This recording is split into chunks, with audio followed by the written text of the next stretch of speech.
San Pablo, en la carta a los Efesios capítulo 4, versículos 1 al 6, menciona a las tantas lo siguiente: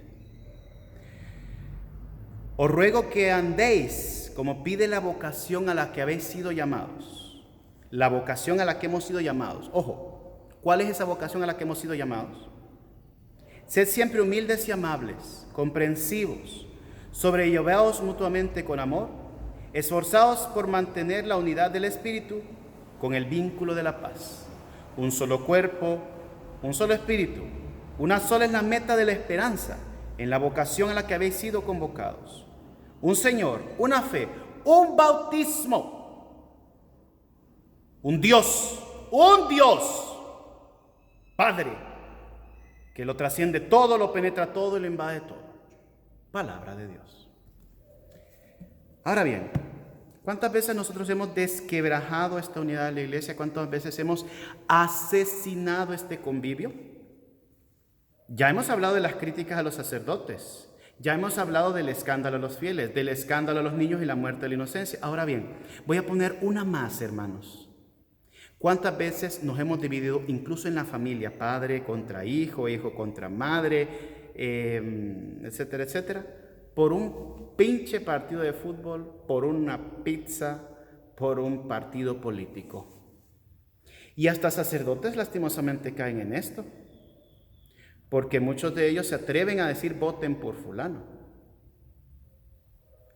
Yo detesto la política, sinceramente yo considero que la política está infestada de Satanás, así, porque la mayoría de políticos han ganado con brujerías, con pactos y con ritos satánicos, porque de otro modo no se puede explicar.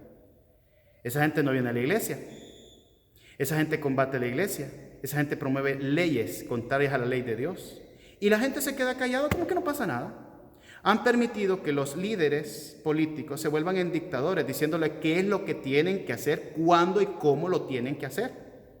Y los líderes políticos, se supone que vivimos en democracia, están a nuestro servicio, son nuestros empleados, por decirlo así. De nuestros impuestos se les paga.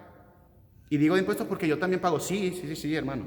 La iglesia aquí también paga impuestos, no está exenta de nada. Yo tengo que pagar la luz, yo tengo que pagar mis documentos, la circulación del carro, etcétera, etcétera. Una que otra cosita, pues tal vez que me han dispensado. Y se agradece a las personas que lucharon por eso, porque la iglesia pues vive de caridad.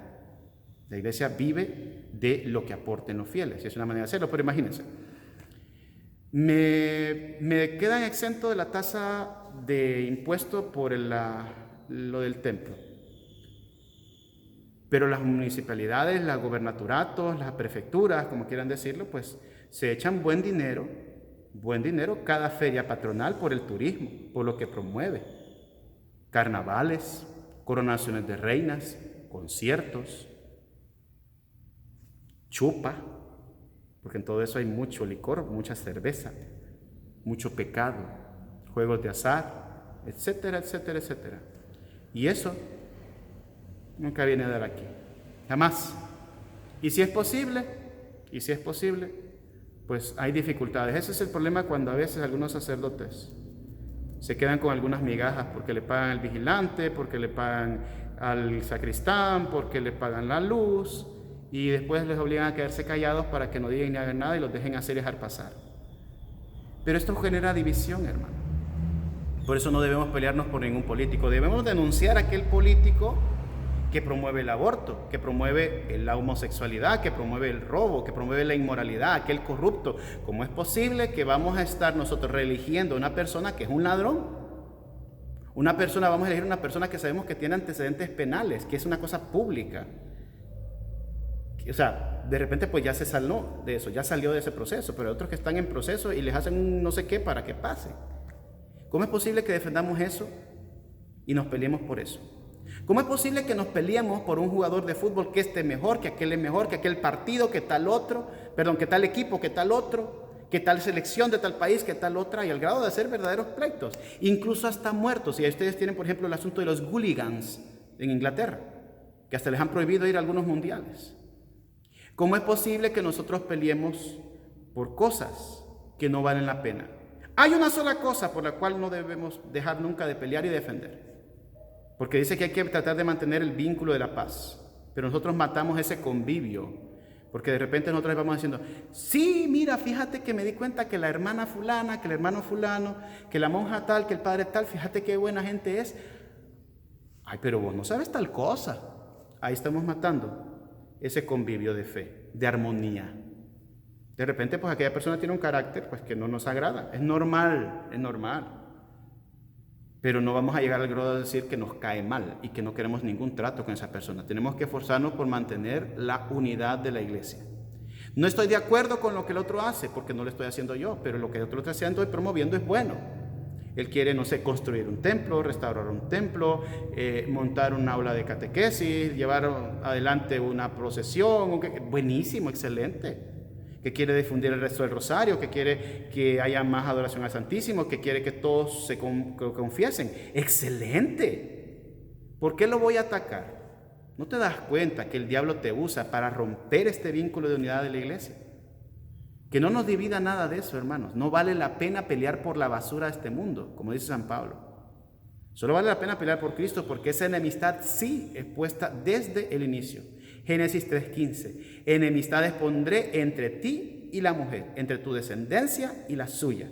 Enemistades, enemigos irreconciliables. Una enemistad puesta por Dios. Y esa sí tenemos que combatirla. Cuando veamos a la iglesia, a sus miembros atacados, cuando veamos que haya personas que se dicen de iglesia, pero que promueven cosas, que dicen, aprueban leyes, están de acuerdo con leyes que son en contra de la vida, ¿cómo es posible que voy a estar de acuerdo con una persona que promueve o ha abortado? ¿Cómo es posible que voy a estar de acuerdo con una pareja que no está casada por la iglesia, sino que vive en pecado de fornicación, a lo mejor hace muchos años? ¿Cómo es posible que voy a estar de acuerdo con que un padre o una madre de familia le regale una tablet, un celular a su hijo adolescente, que ya sé que es lo que único que va a hacer es ver pornografía? Mentira que es para tareas, mentira que es para comunicarse. Ni yo mismo estoy tanto tiempo yo conectado, ni tanto tiempo llamando por teléfono. No me llaman tanto que soy una figura pública y que tengo a mi cargo más de 10,000 almas. ¿Cómo es posible que me estén llamando de tanto un muchachito, una muchachita? Y perdiendo el tiempo cuando podrían rezar. Entonces, por favor, repito lo que dice San Pablo. Os ruego que os comportéis como pide la vocación a la que habéis sido llamados.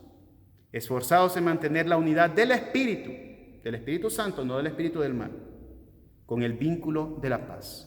Pero recuerden que no es una paz como la del mundo. La paz no es ausencia de guerra. Yo os la doy, pero no como la del mundo. Porque, como dice nuestro Señor, ¿pensáis que he venido a traer la paz? La espada he venido a traer. Pero eso es solo contra los enemigos de la iglesia. No tenemos que dividirnos entre nosotros mismos por cosas que no sean Dios, porque esas nunca nos van a llevar a la salvación.